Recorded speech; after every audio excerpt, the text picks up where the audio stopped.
రాష్ట్ర వ్యాప్తంగా AP police recruitment board ఆధ్వర్యంలో నిర్వహించిన పోలీసు నియామక ప్రాథమిక పరీక్ష ప్రశాంతంగా ముగిసింది. కానిస్టేబుళ్లు, జైలు వార్డర్ ఉద్యోగాల భర్తీకి 27 ప్రాంతాల్లోని 792 కేంద్రాల్లో ప్రాథమిక పరీక్ష జరిగింది. ప్రధాన కేంద్రాల్లో సీసీ కెమెరాల ఏర్పాటుతో పాటు దృశ్యాలు చిత్రీకరించారు.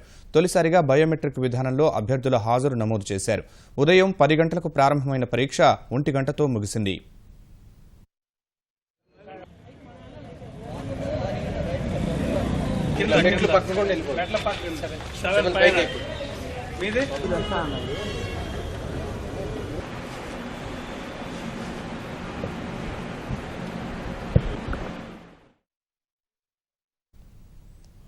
అనంతపురం జిల్లాలో పర్యటించిన డీఐజీ ప్రభాకర్ రావు పోలీస్ కానిస్టేబుళ్ల ఎంపిక పరీక్ష జరుగుతున్న కేంద్రాలను పరిశీలించారు. అనంతపురం, గుత్తి, పామిడిలోని 43 కేంద్రాల్లో పరీక్ష నిర్వహించారు.